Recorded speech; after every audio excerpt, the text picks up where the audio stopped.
Okay everyone, હવે આપણે લોકો પ્રવેશની અંદર શરૂ કરીએ છીએ ઉદાહરણ નંબર 23 અને એના પેજ નંબર છે 185. ઉદાહરણ નંબર 23 અને એના પેજ નંબર કેટલા છે ગાઈસ? 185. ઓકે એવરીવન, ક્લિયર બધાને? તરાના અને જીનિસા માર્ક ઇઝ આઈએમપી સમ. Tarana Jinisha mark is IMP. હમણાં જો કે આપણે ગણ્યો છે દાખલો, એના જેવો જ સેમ છે. સ્વાધ્યાયનો જે ગણ્યો ને એના જેવો સેમ સમ છે.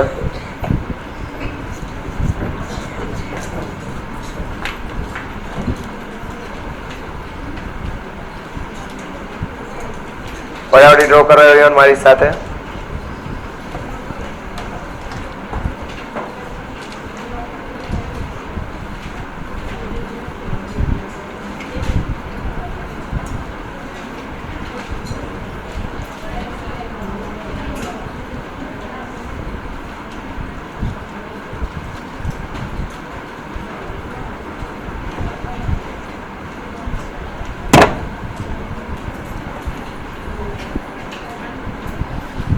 પુનઃ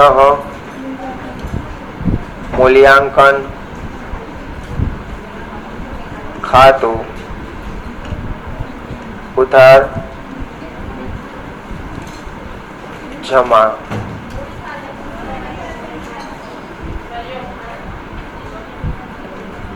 એના પછી બનાવશું ભાગીદારોના મૂડી ખાતા.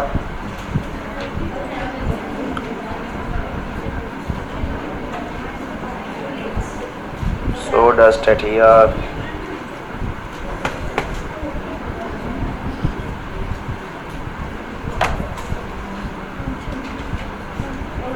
ભાગીદારોના મૂડી ખાતા.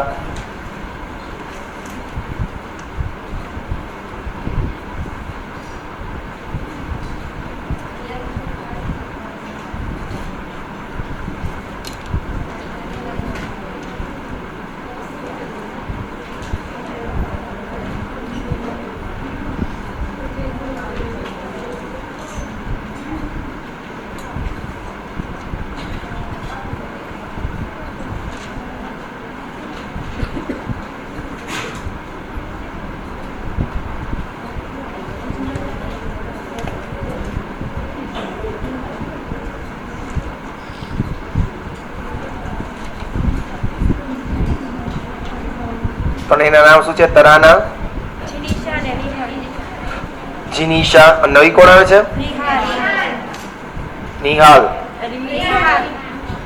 રિહાન, સોરી રિહાન. રિહાન. ઓહો. તરાના જીનિશા રિહાન.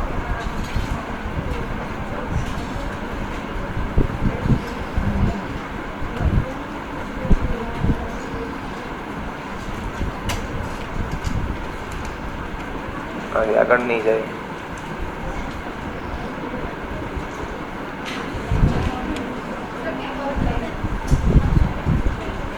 મસીને ભાઈ કોપા તો એની મન થાય ને ઉઠા. વિગત.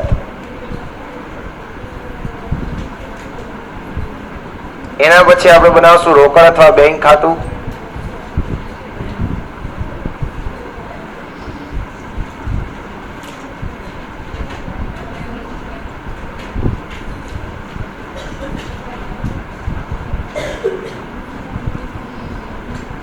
ઉધાર અને જમા. એના પછી બનાવશું પાકું સરવૈયું.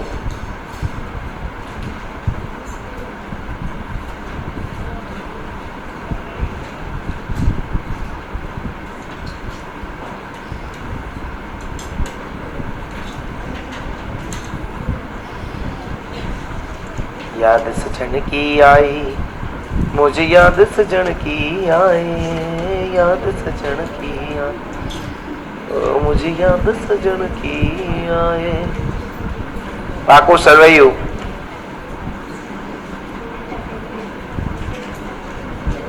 મૂડી દેવા રકમ રૂપિયા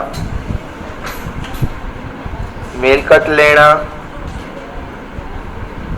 રકમ રૂપિયા. Okay everyone, clear? ડ્રો થઈ ગયો બધાને?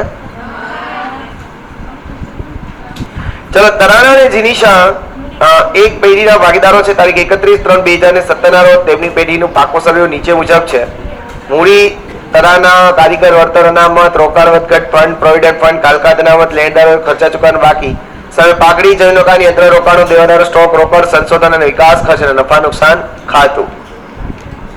પાછળ હવાલા આપણે જોઈએ એવરીવન. તો કે છે કે તારીખ 1/4/2017 થી તેઓએ રિહાનને નવા ભાગીદાર તરીકે દાખલ કર્યો. અંડરલાઈન કરો એટલે અહીંથી ખબર પડે કે રિહાન નવો ભાગીદાર છે. એટલે આ સમ કેનો છે? પ્રવેશનો. આ દાખલો કેનો છે ગાઈસ? પ્રવેશનો. અહીંથી ખબર પડશે. ઓકે, રિહાન મૂડી તરીકે 2 લાખ અને તેના ભાગની પાઘડી પૈકી 18,000 રોકડા લાવશે. પાઘડીના તફાવતનો રકમનો હવાલો જરૂર જણાય તો મૂડી ખાતે આપો. એને કે અમને ખબર જ છે, હવે હમણાં જ કરી લીધો છેલ્લો શબ્દ. નવું નફા નુકસાનનું પ્રમાણ 4:3:3 રાખવું. પાઘડીનું મૂલ્યાંકન 1 લાખ કરવામાં આવ્યું. તો પહેલો, બીજો અને ત્રીજો ત્રણેય હવાલા પાઘડીને લગતા જ થવાના છે ગાઈસ. બરોબર છે? કારીગર વળતર પેટે 8,000 નો દાવો મંજૂર કરો. તો એની સામે જુઓ, કારીગર વળતર અનામત છે અને 4 નંબર આપો. પાકા સર્વેમાં મૂડી દેવા બાજુ કારીગર વળતર અનામત છે અને કેટલા નંબર આપો? 4 નંબર. રોકાણો 48,000 માં જીનીસાબેન લઈ જાય છે. તો રોકાણ વધઘટ ફંડ છે એને 5 આપો ને રોકાણોને પણ 5 નંબર આપો. બંને બાજુ રોકાણો છે એને 5 ને રોકાણ વધઘટ ફંડ છે એને પણ 5 નંબર આપો. મળવાનું બાકી વ્યાજ 6,000 નોંધાવી ડાયરેક્ટ અસર થશે. લેણદારે લખેલી દેવી ઊંડી 10,000 સ્વીકારેલ છે. ચોપડે નોંધવાની બાકી છે એટલે લેણદાર દેખાઈને 7 નંબર આપો. લેણદાર દેખાઈને 7 નંબર આપો ગાઈસ. જમીન મકાનની ચોપડે કિંમત તેની બજાર કિંમત કરતા 20% ઓછી છે. સામે જમીન મકાન દેખાય છે. મિલકત લેણા બાજુ એને 8 નંબર આપો. ચૂકવેલ વીમા પ્રીમિયમથી 12,000 આવતા વર્ષ આગળ લઈ જવાના છે. બરાબર? એ તો આપણે ડાયરેક્ટ કરવાનું થશે.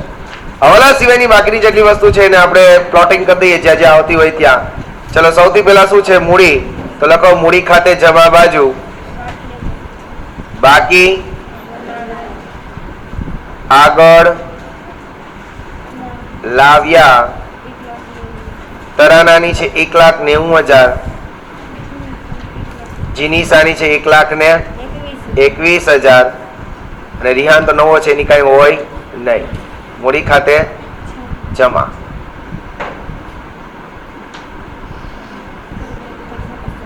ઓકે એવરીવન, ક્લિયર બધાને? કારીગર વળતર અનામતનો હવાલો છે. રોકાણ વધઘટમાં પણ હવાલો છે. પ્રોવિડન્ટ ફંડ એમાં હવાલો નથી, પણ જે જ્યાં છે ત્યાં જ પાછો મૂકી દઈએ.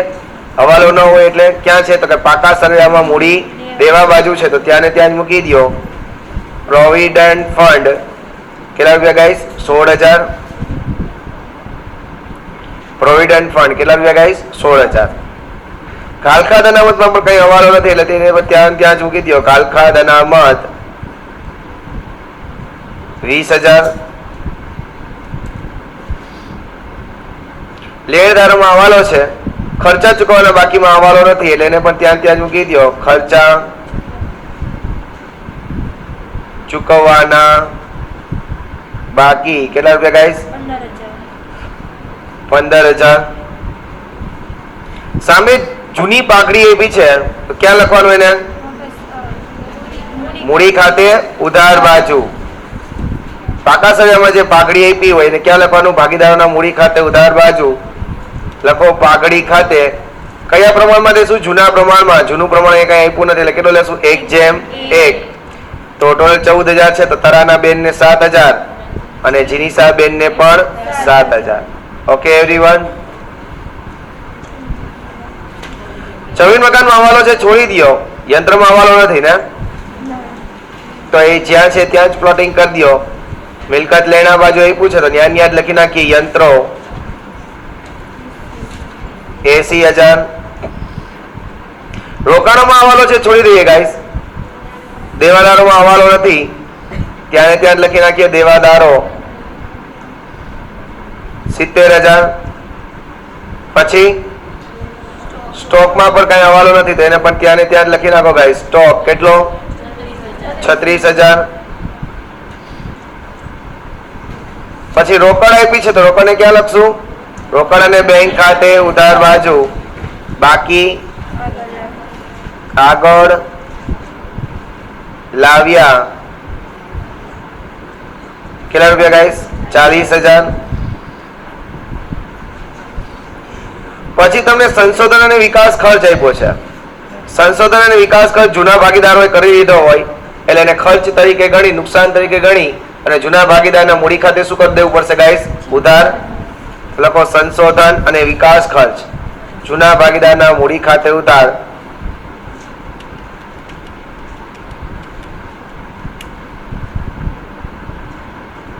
એક જેમ એક. તરાના 8,000 છે તો એને કેટલા આપશું? 4,000. 4,000. એવી રીતે જ નફા નુકસાન ખાતું પણ આપ્યું છે. કેટલું છે? 10,000. તો આમાં કેટલા આવશે? 5,000. 5,000. 5,000. 5,000. Clear everyone? એવરીવન? ચાલો એમાં રિહાન મૂડી તરીકે 2 લાખ અને તેના ભાગના પાઘડી પૈકી રૂપિયા 18,000 રોકડા લાવશે. રિહાન મૂડી તરીકે 2 લાખ લઈ આવશે. પેલા ઈ કરી લઈએ. રિહાન મૂડી તરીકે 2 લાખ રોકડા લઈ આવે તો ધંધામાં રોકડ આવે તો ઉધાર. એટલે રોકડ ખાતે ઉધાર બાજુ લખો 2 લાખ રૂપિયા. સામેના ખાતાનું નામ શું છે? તો કે રિહાનના મૂડી ખાતે. ત્યાં ઉધાર તો રિહાનના મૂડી ખાતે શું કરી દેવાનું ગાઈસ? જમા. તો રિહાનના મૂડી ખાતે હું લખું છું જમા બાજુ 2 લાખ રૂપિયા. સામેના ખાતાનું નામ રોકડ અથવા બેંક ખાતે.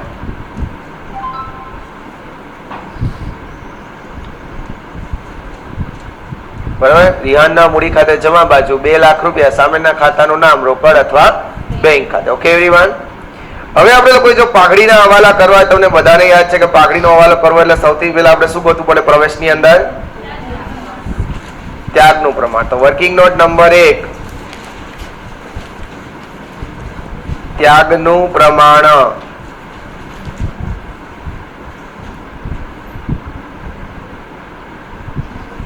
તરાના જીનીશા. જૂનું પ્રમાણ કેટલું હતું?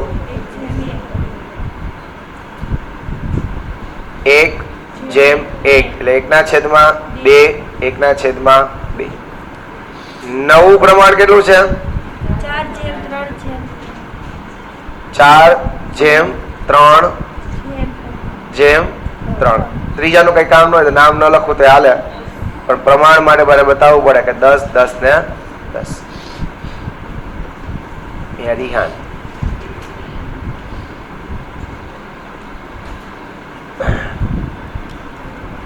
લખ્યું એવરીવન? હવે આપણે જે જોવાનું છે એ શું કરવાનું છે કે ત્યાગ બરાબર જૂનું પ્રમાણ માઇનસ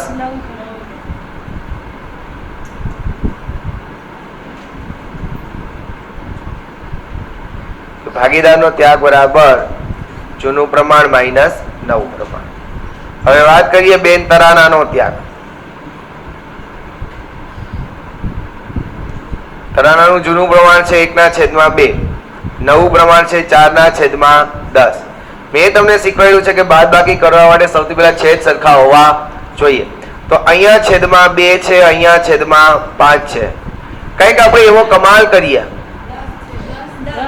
સોરી અહીંયા 10 છે, તો કંઈક આપણે એવો કમાલ કરીએ કે આના છેદમાં પણ શું આવી જાય? 10. તો આપણે 2 નો ઘડિયો બોલીએ તો 2, 5, 10 થઈ જાય. એટલે નીચે 5 થી ગુણવા પડે. જો નીચે 5 થી ગુણો તો ઉપરને પણ 5 થી ગુણવા જ પડે. Okay everyone? તો 5 × 5, 5 × 2 = 10 -4/10 બરાબર 1/10. કામ મળ્યો ત્યાં. જય દ્વારકાધીશ. હરે કૃષ્ણ. Okay everyone? એના પછી છે બેન જીનીશાનો ત્યાગ.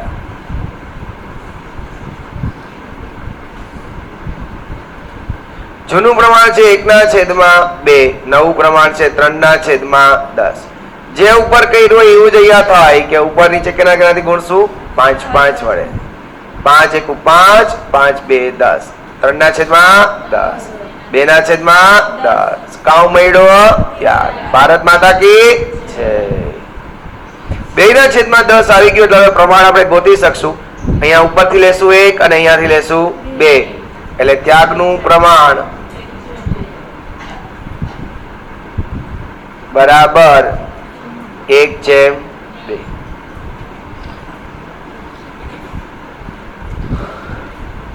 થઈ ગયું એવરીવન?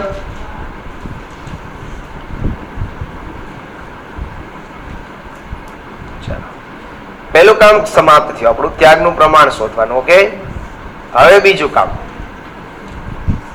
Working note number 2. રિહાનનો પાઘડીમાં ભાગ. રિહાનનો પાઘડીમાં ભાગ. હવે જો ગાઈસ ધંધાની કુલ પાઘડી આપને આપી છે ત્રીજા ટોપિકમાં કહે છે, ત્રીજા હવાલામાં કે કુલ પાઘડીનું મૂલ્યાંકન કેટલું છે? 1 લાખ. એમાં રિહાનનો ભાગ કેટલો હતો? 3/10 હતો ને, 4/3/3 હતું એનું પ્રમાણ. તો રિહાનનો ભાગ કેટલો હતો? 3/10. એટલે રિહાન ભાઈએ મૂડી પેટે કેટલા લઈ આવવા જોઈતા હતા? 30,000 લઈ આવવા જોઈતા હતા. પણ એ રોકડા, સોરી, મૂડી પેટેની પાઘડી પેટે, પણ એ રોકડા પાઘડી પેટે કેટલા લઈ આવેલ?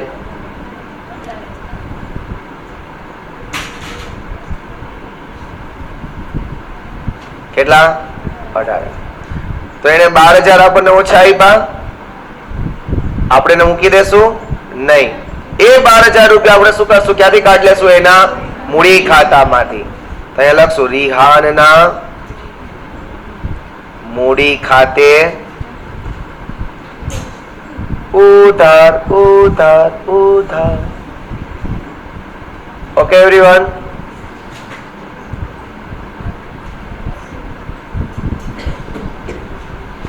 તો પાઘડી જે રોકડમાં લઈ છે એની તો વાંધો નહીં, ડાયરેક્ટ અસર કરી દઈએ, પણ આની આપણે આમનો લખી લઈએ. બરાબર છે? તો રિહાનના મૂડી ખાતે ઉધાર કરશું. આમ નોંધ, રિહાનના મૂડી ખાતે ઉધાર 12,000 તે તરાનાના મૂડી ખાતે જમા તે જીનીશાના મૂડી ખાતે જમા. ત્યાગના પ્રમાણ કેટલું હતું? ત્યાગનું પ્રમાણ બરાબર 1/2. તો 12,000 ને 1/2 માં વેચીએ એટલે અહીંયા આવે 4,000 ને અહીંયા આવે 8,000. આનો લખો, પછી આપણે એનું પ્લોટિંગ બહુ ઇમ્પોર્ટન્ટ રહેવાનું છે. कुछ ऐसा कर कमाल हो जाऊं किसी और का हूँ फिलहाल तेरा हो जाऊं. भगवान श्री कृष्ण ने कहूँ छू. चलो કે 18,000 રૂપિયા છે. સૌથી પહેલા બે વસ્તુ કરીએ. 18,000 છે એ રોકડા લઈ આવે છે મૂડી તરીકે, સોરી 18,000 રોકડા પાઘડીના લઈ આવે છે. બરાબર? તો 18,000 રૂપિયાની પાઘડી ધંધામાં રોકડ આવે તો ઉધાર, એટલે કે રોકડ અથવા બેંક ખાતે ઉધાર બાજુ લખવું 18,000. સામેના ખાતાનું નામ પાઘડીના પ્રીમિયમ ખાતે.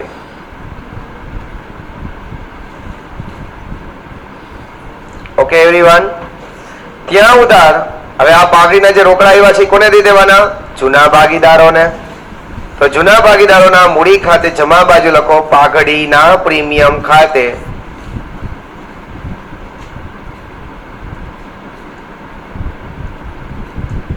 ત્યાગના પ્રમાણ, ત્યાગનું પ્રમાણ કેટલું હતું? 1/2. એટલે 18,000 ને 1/2 વાળી છે એટલે 6,000 અને 12,000.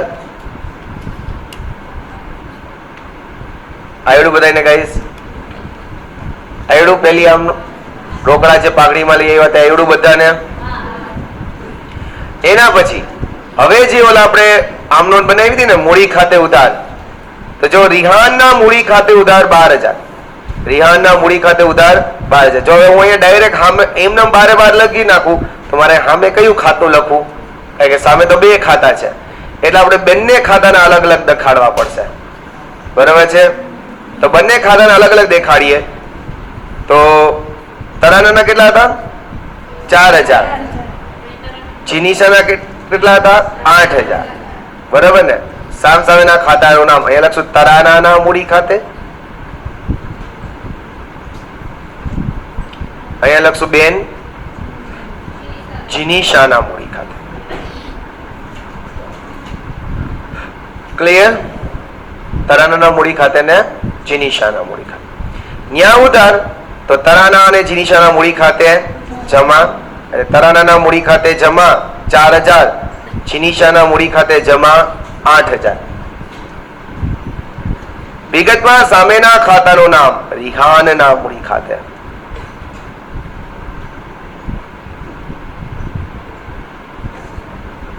ઓકે એવરીવન, સમજાણી સર?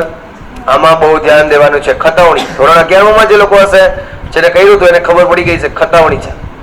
બરોબર? અને જેને નથી કર્યું ચિંતા કરવામાં, મેં શીખવાડી દીધું. એના પછી ચોથો વાલો, કારીગર વળતર પેટે 8,000 નો દાવો મંજૂર કરવો. એટલે કે આપણી ઉપર કોકે કેસ કરી દીધો કારીગરે અને એને 8,000 રૂપિયા દેવાના થાય છે, તો કારીગર વળતરનો દાવો આપણે ચૂકવવો પડશે. તો આપણા માટે શું થઈ ગયું? અત્યારે દેવું પેલા લખીએ અહીંયા, ચૂકવવા બાકી કારીગર અકસ્માત દાવો કેટલા રૂપિયા? 8,000.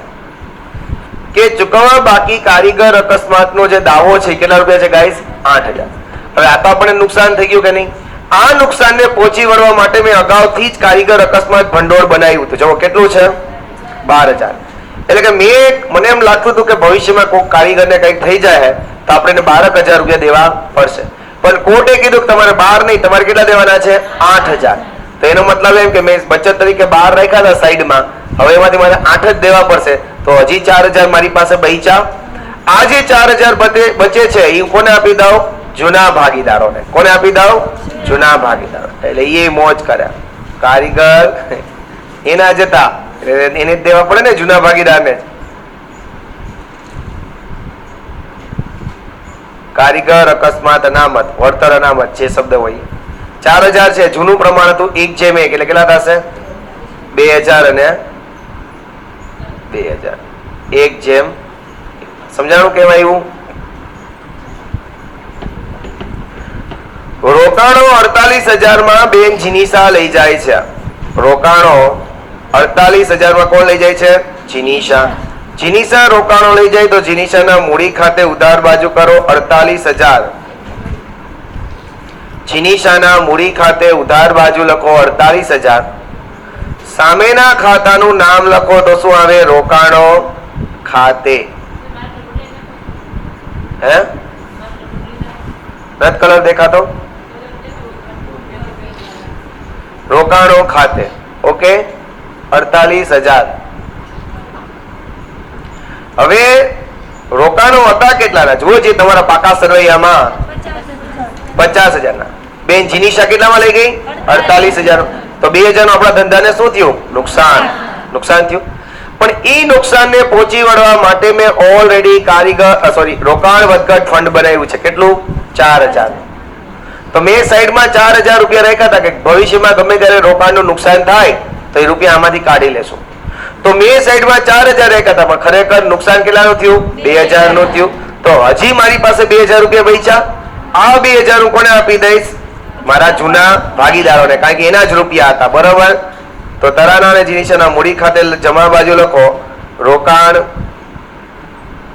વધઘટ ફંડ 1,000. હજી કહું છું કે હોસ્ટેલે જઈ બધા 2 ટાઈમ્સ પાછો સમ ગણશો. બરોબર છે? મળવાનું બાકી વ્યાજ 6000 નોંધાયેલ નથી. 6000 મળવાનું બાકી વ્યાજ હતું, નોંધાયેલ નથી, તો નોંધી દઈએ. બરાબર ને? મળવાનું એટલે આવક હશે. તો પુનઃ મૂલ્યાંકન ખાતે જમા બાજુ લખું 6000 રૂપિયા મળવા બાકી વ્યાજ ખાતે.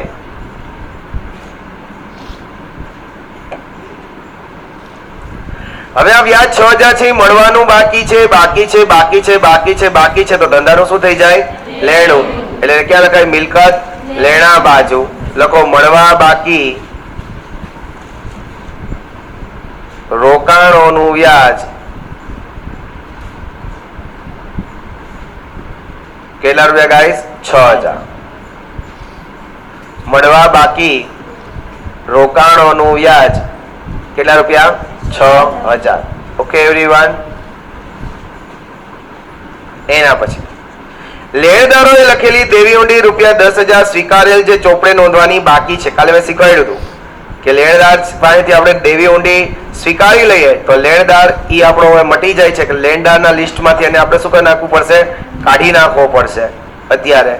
તો મૂડી દેવા બાજુ લખો લેણદારો કેટલાના હતા? લેણદારો મૂડી દેવા બાજુ જો કેટલાના છે? 30,000. આપણે દેવી ઊંડી સ્વીકારી છે તો લેણદાર માંથી શું કરી દેવું પડશે? માઇનસ દેવી ઊંડી સ્વીકારેલ કેટલા રૂપિયા ગાઈસ? 10,000. એટલે હવે લેણદાર કેટલા રહેશે મૂડી દેવા બાજુ? 20,000 ના. Okay everyone. હવે દેવી ઊંડી છે એ પણ મૂડી દેવા બાજુ જ આવે, પણ અહીંયા આપણને ઓલરેડી ગયા દાખલાની જેમ દેવી ઊંડી આપી નથી, તો દેવી ઊંડી આપણે લોકોએ ડાયરેક્ટ અહીંયા પાછી લખવી પડશે. દેવી ઊંડી કેટલા રૂપિયા ગાઈસ? 10,000. સમજાણું? ઓલા વખતે દેવી ઊંડી આપી હતી તેમાં આપણે અહીંયા નહીં પ્લસ કરી દીધા હતા, પણ અહીંયા છે નહીં તો આપણે ઊભું કરી દઈએ, ખાતું બનાવી દઈએ અહીંયા દેવી ઊંડી. Okay everyone. એના પછી જમીન મકાનની ચોપડે કિંમત અંડરલાઈન કરો. જમીન મકાનની ચોપડે કિંમત તેની બજાર કિંમત કરતા 20% ઓછી છે. આપણે વાત થઈ ગઈ હતી ને કે બધી મિલકતને કઈ કિંમતે લખવાનું હોય? બજાર કિંમતે લખવાનું હોય. એટલે કે જમીન મકાનની ચોપડે કિંમત બજાર કિંમત કરતા 20% ઓછી છે. માનો કે બજાર કિંમત જમીન મકાનની 100 રૂપિયા હોય, આપણે કેટલી ઓછી બનાવી છે? 20%. એટલે 20 રૂપિયા ઓછી દેખાડી છે. તો એનો મતલબ એમ કે આપણા ચોપડામાં એટલે કે પાકા સરવૈયામાં ઈ કેટલાની દેખાતી હશે? 80 રૂપિયાની. બરાબર છે? તો 80 એ કેટલા રૂપિયા આપ્યા છે આપણને? જોવો જોઈએ. 80 એ જમીન મકાન કેટલા આપ્યા છે? 1 લાખ આપ્યા. જોવા પાકા સરવૈયામાં 80 જ્યારે ચોપડે કિંમત હોય ત્યારે પાકા સરવૈયામાં એની કિંમત 1 લાખ છે, તો 100 એ એની કિંમત કેટલી થાય? બરાબર ને? તો આ રીતના આપણે ગુણાકાર કરીએ કે ને 80 એ 100 તો 1 લાખ એ કેટલા? હેડિંગ એ દઈ દઉં કે જ્યારે ચોપડે કિંમત 80 રૂપિયા હોય ત્યારે એની બકી એટલે કે બજાર કિંમત કેટલી થાય? 100 રૂપિયા. જો ચોપડે કિંમત એની 1 લાખ હોય તો એની બજાર કિંમત કેટલો? એટલે કે 1 લાખ ગુણ્યા 100 ભાગ્યા 80 બરાબર 1,25,000. જમીન મકાનની આ કિંમત છે 1,25,000. આ હવાલાને 3 સ્ટાર આપજો એટલા માટે કે આમાં જ ભૂલ કરશો બધા લોકો. એટલે જ્યારે એક્ઝામ નો ટાઈમ આવે છેલ્લે ત્યારે આ દાખલામાંથી આ હવાલો જોઈ લેવાનો. Okay everyone. कौन बोला? कौन बोला? कौन बोला? ए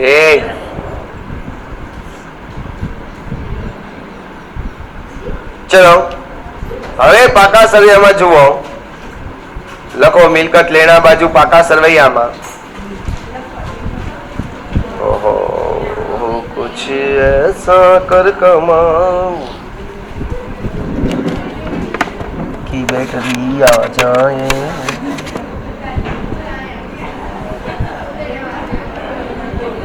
चलो જુઓ જમીન મકાન કેટલા રૂપિયાનો આપ્યું છે ગાઈસ? 1 લાખ. એની કિંમત કેટલી છે? 1,25,000. તો એની કિંમતમાં શું કરશું ગાઈસ? વધારો 25,000. એટલે આઉટરમાં જાય 1,25,000. જમીન મકાનની કિંમત 25,000 નો વધારો કરો તો તમને ફાયદો કે નુકસાન? ફાયદો. ફાયદો છે એ પુનઃ મૂલ્યાંકન ખાતે જમા બાજુ. 25,000 રૂપિયા જમીન મકાન ખાતે. Okay everyone. ચૂકવેલ વીમા પ્રીમિયમના રૂપિયા 12,000 આવતા વર્ષ ખાતે લઈ જવાના છે. મેં તમને કાલે શીખવાડ્યું કે તમે લોકોએ વીમા પ્રીમિયમ ચૂકવી દીધું હોય 2 વર્ષનું ભેગું, એટલે તમે વીમા પ્રીમિયમ ઉધાર કરી દીધું હોય. હવે ખબર પડી કે ઓ આ વીમા પ્રીમિયમ તો આવતા વર્ષનું છે, એટલે આપણે લોકો કેવું હોય કે ખર્ચ આપણે જે ઉધાર કરીએ ને એ ચાલુ વર્ષનો જ કરવાનો હોય, આવતા વર્ષનો થાય નહીં. તો આપણે ભૂલથી એને હવે ઉધાર કરી દીધો છે, તો હવે એને શું કરી દેવું પડશે ગાઈસ? જમા કરી દેવું પડશે. તો પુનઃ મૂલ્યાંકન ખાતે જમા કરી દઈએ 12,000 રૂપિયા. અને આ વીમા પ્રીમિયમ કેવું છે? અગાઉથી ચૂકવેલ. તો અહીંયા લખશું અગાઉથી ચૂકવેલ વીમા પ્રીમિયમ. હરે કૃષ્ણ. તો આ વીમા પ્રીમિયમ અગાઉથી ચૂક્યું છે. જો વીમા પ્રીમિયમ અગાઉથી ચૂકવવામાં આવે તો એ ધંધાનો શું થાય ગાઈસ? લેણું. અને એને લખાય મિલકત લેણા બાજુ અગાઉથી ચૂકવેલ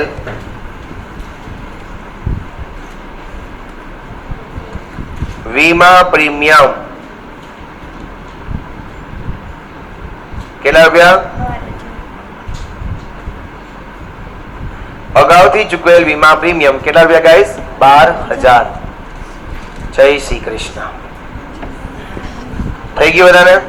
દાખલો ઓલમોસ્ટ પૂરો થઈ ગયો છે. બંધ કરતા તો તમે બધાને આવડે જ છે. ચલો બંધ કરીએ. 12 ને 6 18 ને 20 36 38 43 આવે છે? 43 આવે છે? 43 ને? ઓકે. તો અહીંયા લખીએ 43,000 અને અહીંયા પણ 43,000. અહીંયા લખશું આપણે નફો ગાઈસ. નફો કોને દેશું? બેને જ દેવાનો, જુનાવને જ. એક તરાના હતી અને એક જીનીશા હતી. અને એનું જે પ્રમાણ હતું એ કેટલું હતું? 1:1. ચલો 43,000 ને 1:1 માં વેચો એટલે 21,500 21,500.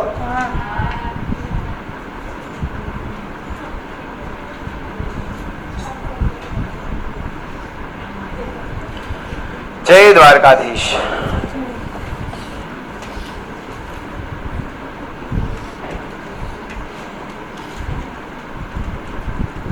થયું બધાને એવરીવન?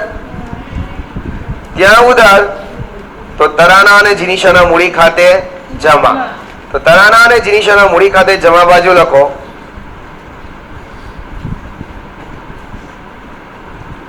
પુનઃ મૂલ્યાંકન ખાતે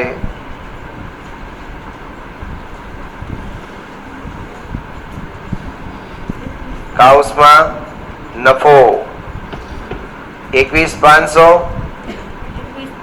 21,500.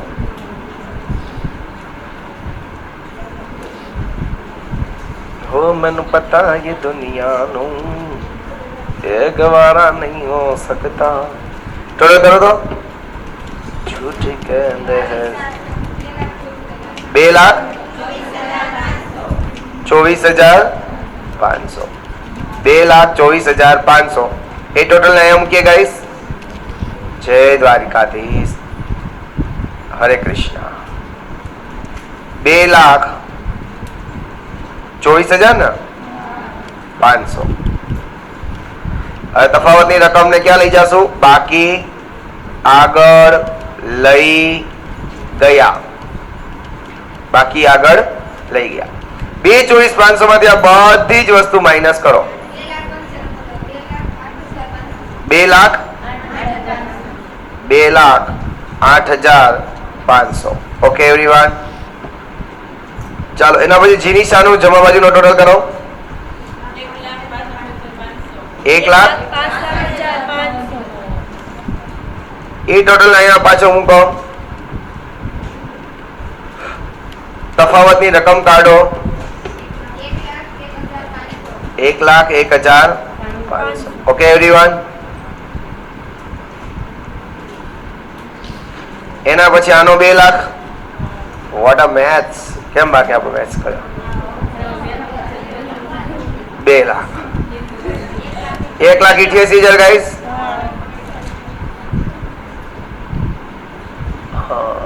મમ્મી ચલો થઈ ગયું એવરીવન. ચલો મૂડીને ક્યાં લખશું? મૂડી દેવા બાજુ. પાકા સમયમાં મૂડી દેવા બાજુ લખો. મૂડી તરાના, જીનીશા એન્ડ રિહાન. બાર જ લખજો એટલે ટોટલમાં સમય ન બગડે. આ લોકોની જેમ અંદર નહીં લખતા. 2,08,500, 1,01,500 અને 1,88,000. Clear everyone? ચલો હવે કરીએ છીએ રોકડ અથવા બેંક ખાતું. ટોટલ કરો રોકડ અને બેંક નો. 2,58,000. અહીંયા પણ કેટલો આવશે? 2,58. અહીંયા પણ કેટલો આવ્યો? 2,58 તફાવત આવ્યો. અહીંયા આપણે લખશું બાકી આગળ લઈ ગયા. આહા. Okay everyone. ચલો તો ક્યાં લખશું હવે? ત્યાં જમા. તો પાકા સમયમાં ઉધાર. ઉધાર એટલે કે મિલકત લેણા બાજુ રોકડ અને બેંક. પાકા સમયમાં મિલકત લેણા બાજુ લખો રોકડ અને બેંક 2,58,000. ચલો કરો છીએ ટોટલ 5,87,000 અને અહીંયા પણ 5,87,000. Okay everyone? ક્લિયર? ઓકે તો આ સાથે આપણો સમય અહીંયા સમાપ્ત થાય છે. જય દ્વારિકાધીશ.